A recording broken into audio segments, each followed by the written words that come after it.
the centuries leading up to 1492, the Iberian Peninsula witnessed a golden age of Jewish culture.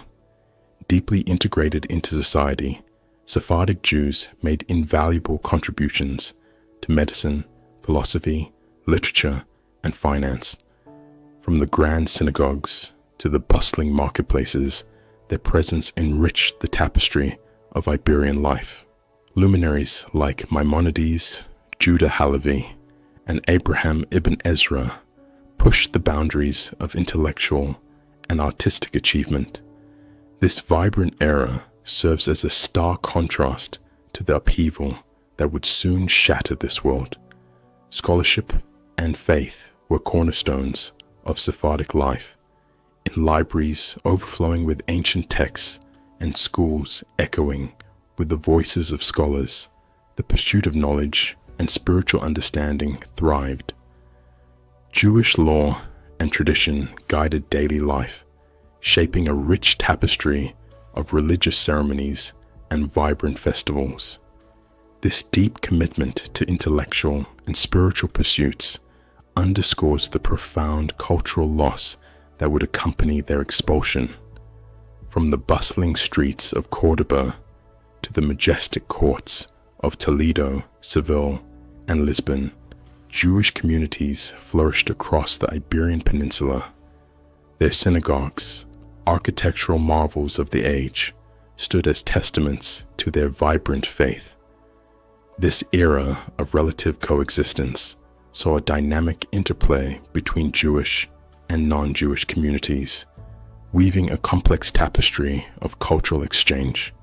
These centers of Jewish life underscore the scale of their presence and the magnitude of their contributions to Iberian society.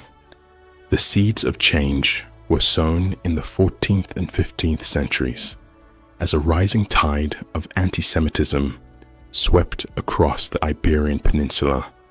Discriminatory laws and social pressures targeted Jewish communities, eroding their freedoms and undermining their security. The growing influence of the Inquisition and the forced conversions of Jews to Christianity foreshadowed the tragic events to come. This period of escalating intolerance set the stage for the eventual expulsion, marking the end of a golden age and the beginning of a diaspora. In the year 1492, a fateful edict, the Alhambra Decree, signed by King Ferdinand and Queen Isabella, sealed the destiny of Spanish Jewry. This decree, with its chillingly precise language, ordered the expulsion of all Jews from Spain, giving them a mere 4 months to abandon their homes and livelihoods. The decree, a symbol of rising intolerance and religious zeal, shattered the fragile peace of the Iberian Peninsula and set in motion a chain of events that would reverberate across the globe. This was a moment of profound historical significance, marking a turning point not just for Spain, but for the Jewish people and the course of history itself. As the deadline loomed, panic and desperation gripped the Jewish communities. Families, torn from their ancestral homes, were forced to sell their belongings for pennies on the dollar. The exodus began, a heart-wrenching procession of families embarking on arduous journeys into an uncertain future. With only what they could carry, they traversed treacherous landscapes, facing hunger, disease, and the constant fear of the unknown. The scale of the displacement was unprecedented, scattering Sephardic communities across the Mediterranean and beyond. Their expulsion transformed the Iberian landscape forever, leaving a void where a vibrant culture once flourished. Saying farewell to the land that had been their home for generations was an act of profound grief. Synagogues, once filled with the sounds of prayer and learning, now stood silent. Families clung to sacred objects, Torah scrolls, menorahs, prayer books, tangible links to a heritage they refused to abandon. These treasures, carried into exile, embodied the unwavering spirit of Sephardic Jewry and the determination to preserve their faith amidst the upheaval. This wrenching separation left an enduring scar on their collective memory, a constant reminder of the world they had lost. It is an enduring example of persecution's far-reaching impact. The tragedy of expulsion was not confined to Spain. Just a few years later, in 1487, a similar edict was issued in neighboring Portugal. This decree intensified the pressure on Jewish communities in Iberia, leading to mass forced conversions, tearing families apart, and further scattering the remnants of Iberian Jewry. These events indelibly shaped the subsequent history of both countries and serve as a sobering reminders of intolerance's far-reaching grasp. Across the Mediterranean, the Ottoman Empire beckoned as a beacon of hope. Sultan Bayezid II, in a gesture of remarkable compassion, welcomed the exiled Sephardim. From Istanbul, the vibrant heart of the empire, to the bustling port cities of Salonika and Smyrna, new communities began to take root. Here, in stark contrast to the persecution they endured in Iberia, they found a measure of tolerance and the opportunity to rebuild their lives. The Sultan's welcome stands in history as a testament to humanitarian leadership and religious tolerance, and laid the foundation for a rich chapter in the ongoing Sephardic narrative. The journey to North Africa presented a mixed reception for the exiled Sephardim. While some communities in Fez, Marrakesh, and Tunis offered a degree of welcome, others presented new challenges and discrimination. They entered a diverse and complex cultural landscape, navigating different customs and traditions as they sought to integrate into existing Jewish communities and forge new lives in unfamiliar surroundings. Resilience and adaptability defined the Sephardic experience in the Ottoman Empire. They quickly became integral to its economic and cultural fabric. Their commercial acumen invigorated trade networks, particularly the lucrative spice trade, while their introduction of new technologies, such as the printing press, fostered a renaissance of knowledge and scholarship. They also excelled in medicine, philosophy, and other intellectual domains, and in the process left an undeniable mark on their new homeland. Their contributions to Ottoman culture were truly revolutionary. In their new homes, Sephardic Jews demonstrated remarkable resolve, clinging steadfastly to cherished traditions while embracing their new surroundings. Ladino, their unique language, served as a vital link to their past while acting as a dynamic bridge to the Ottoman world's diverse linguistic environment. Their rich customs, cuisine, and music further demonstrated the beautiful intertwining of cultural heritage and adaptation. Thus began an evolution of identity. They forged a new sense of self, distinct from other Jewish traditions, whilst keeping at the very heart of this newly minted social consciousness the customs of their ancestors. In the heart of Galilee, nestled among rugged terrain, the mountainous city of Saft became an important spiritual sanctuary following the upheaval of 1492 and 1497. Drawn by an atmosphere of contemplation and mysticism, and following increasing Ottoman encouragement in the 16th century, groups of Sephardic Jews, having been forced out of Spain and Portugal generations before, slowly began to settle in the lands, laying the foundations for a remarkable new chapter in Kabbalistic scholarship and practice. In the next scene, we'll delve deeper into this transformation, from its seeds in history to Safed's unique emergence as a unique center of Kabbalah, Here in Saft, the Kabbalistic revival was taking hold. At the forefront of this profound reimagining and study were figures like Rabbi Isaac Luria, the Arizal, and Rabbi Joseph Caro. This complex, deeply symbolic system of Jewish mysticism held great appeal to those Sephardim seeking meaning following the Expulsion and Diaspora experience. Its core principles, delving into creation, redemption, hidden layers of understanding scripture, and an ongoing search to understand a perceived deeper relationship between the Creator and humanity, struck a powerful resonance. Through intellectual debate, examination of sacred texts, ongoing teaching of new generations, a wealth of Kabbalistic ideas were produced and developed in 16th century Saft. These figures profoundly altered not only their adopted hometown, but the nature of Kabbalistic mysticism in its entirety. Within Saft's active intellectual scene lived Rabbi Joseph Caro. Here in Galilee, he devoted himself to codifying and synthesizing a generation's worth of scholarship and generations of developing ideas about Jewish law.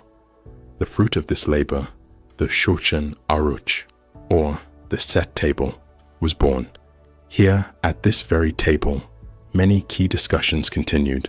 Today, the Shulchan Aruch continues to act as the primary and ongoing influence to this very day for understanding, developing, and enacting both contemporary as well as traditional interpretations of the halakha, the Jewish law. His work provided structure and established precedent of unprecedented legal authority on many contemporary rabbinical and personal questions. Saft flourished. Herein nestled synagogues devoted to scholarship and lively ongoing debate.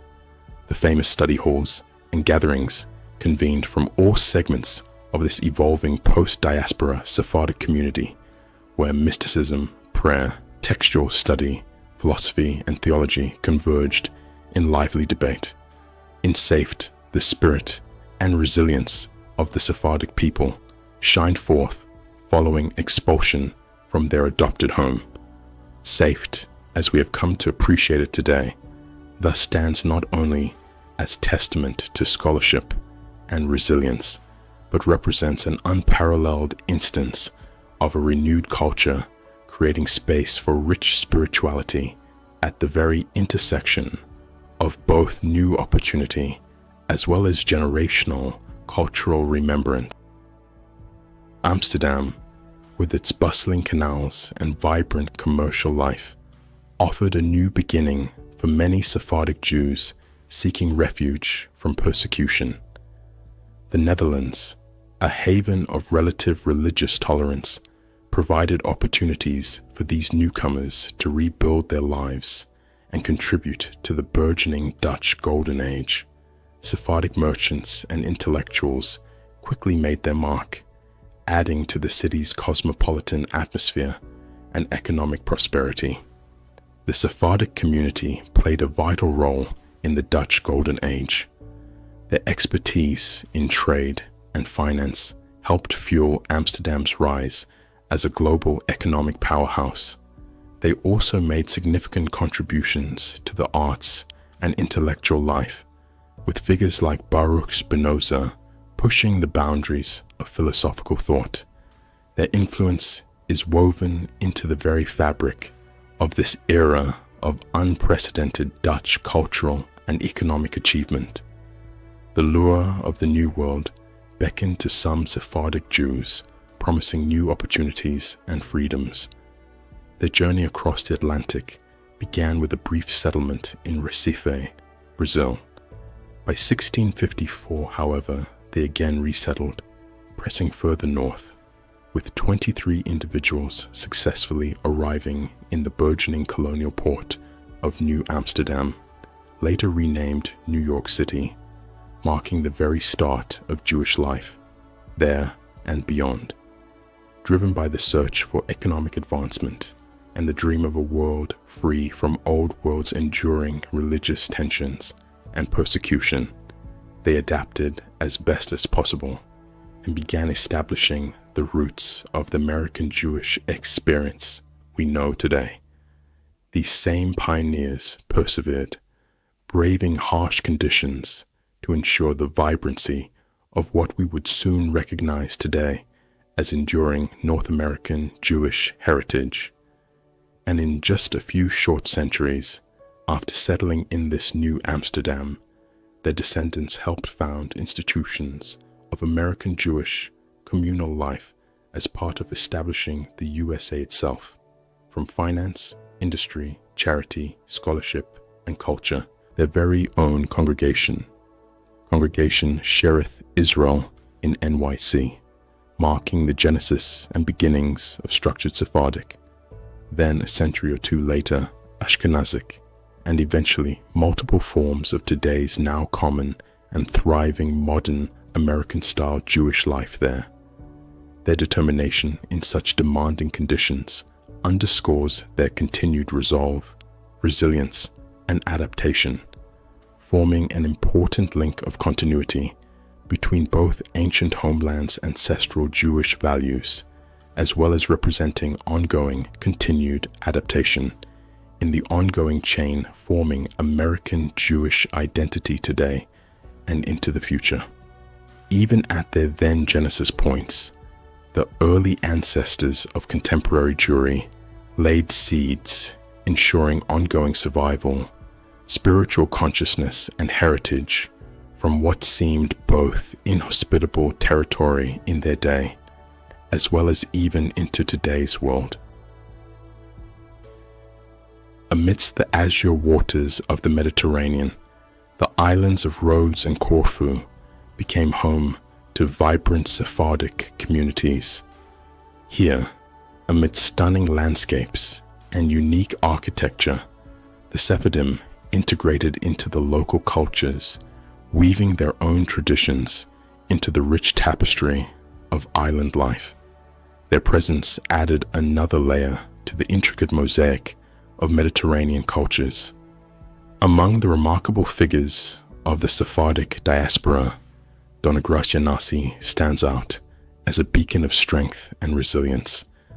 A woman of immense influence and wealth, she leveraged her power and diplomatic skills to secure safe havens for those fleeing persecution. Her trade routes crisscrossed the Mediterranean, and her interactions with powerful political figures shaped the destiny of countless Sephardic Jews.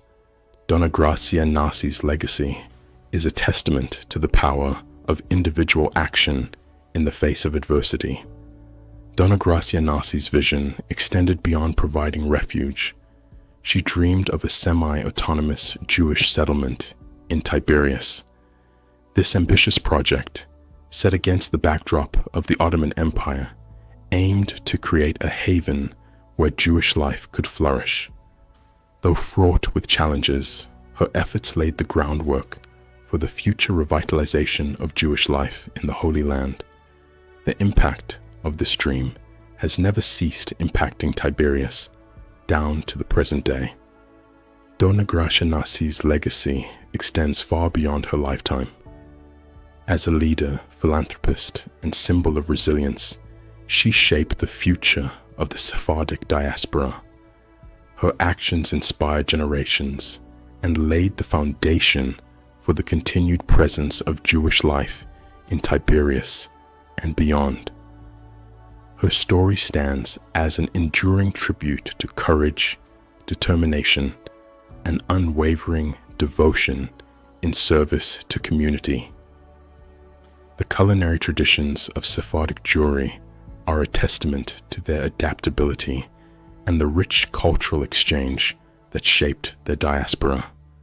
From the savory pastels and burekas to a myriad of other specialties, their cuisine reflects the diverse flavors of the lands they settled in, preserving ancestral recipes whilst adopting and developing unique dishes specific to their host environments. Food, after all, connects not just through flavor profiles. It provides and facilitates connections to the continuity from prior lives in lost homelands. It evokes feelings of safety, of gathering and celebrating with family, and allows Sephardic and wider Jewish communities, not just across North America, opportunities to honor and memorialize our ongoing shared Jewish heritages in their local expressions. Every Shabbat or Rosh Hashanah meal contains links of tangible connection across history. Ladino, the Judeo-Spanish language of the Sephardim, echoes with the whispers and sounds of a world lost yet enduringly present. In a prior scene, we showcase culinary continuity and evolution after leaving the old ways in adopted countries. Similarly here, preserved in songs and spoken today in both literature as well as intimate gatherings, it has morphed like its speakers to not only continue expressing Jewish life across a scattering of linguistic ecosystems, but indeed remains unique precisely because its very nature evolved in dynamic diaspora ecologies themselves. A language without a land, Ladino is nevertheless infused with cultural memories of medieval Iberia, the Iberian Peninsula comprising both present-day Portugal and Spain, the very area that many Ladino-speaking communities trace and situate their familial histories, heritage to. Its very liminality across language and place further emphasizes its centrality within, through, and because of post-expulsion migrations throughout, not just Mediterranean, but global contexts to this very day, even to a new homeland in Ottoman contexts. Through contemporary revitalization movements and their online, youth-led contexts, Ladino further provides yet another entry point for the continuity and persistence of Sephardic heritage globally to ensure its dynamism persists well into the 21st century and onwards. Music, a universal language of the soul, has always played a vital role in Sephardic life and culture. Their musical heritage, a captivating blend of Iberian, Ottoman, Greek, and other Mediterranean influences, carries the echoes of exile and celebrates the spirit of resilience. And this final scene, showcasing both Ladino's beauty through song earlier, as well as a deeper look through and by listening to traditional songs and instruments together with others, we witness musical diversity and the vibrancy of a multicultural fusion that developed as another post-expulsion feature. Like aromas permeating and recalling past gatherings with our grandmothers, the musical cultures that grew out of Sephardic exile both embody emotional depth across a history as rich in joy as it endured moments of sadness, this time with music. By passing through generations down to this present age through performance in their communities across countries, we hear this joy together across geographical distances as a family of communities from an incredibly deep, as we can now appreciate from following the centuries-long post-expulsion timelines throughout our 6 episodes. History. The story of Sephardic Jewry is a story of resilience, adaptation, and enduring cultural richness and contribution, a journey that has taken this remarkably resilient and creative group of individuals who were dispersed across continents, influencing myriad contexts, from culinary innovations and language's deep ongoing role, to music's universal expressiveness of love, perseverance across despair, and ultimately finding reasons, big or small. However, we encounter joy's spark today, even if briefly, joy itself. We can continue witnessing how cultures, communities, families, and not least those who chose in post-expulsion dispersion and exile to nevertheless live full and diversely present, as well as creative Jewish lives, lives even through immense struggles for centuries onwards. From Europe through across to Mediterranean-centered worlds, the Maghreb, Ottoman geographies and beyond to India even, all embody Sephardim as another lens for understanding the totality of modern global Jewry's past experiences. It is our sincere hope, therefore, that today's generations ensure to safeguard the precious treasures of Jewish communal life globally, as these treasures reflect in turn all of Jewry's precious histories, our very future stories, still unwritten and ongoing in the 21st century, in all their myriad shades, as they developed not just from prior times themselves, but importantly, in the diverse worlds impacted and recreated since those expulsion period defining years across oceans from SAFT to NYC, from their diasporas, and as well too through today's emerging Sephardic cultures into ongoing global 21st century narratives and futures themselves for Sephardic cultural presence and awareness in our day.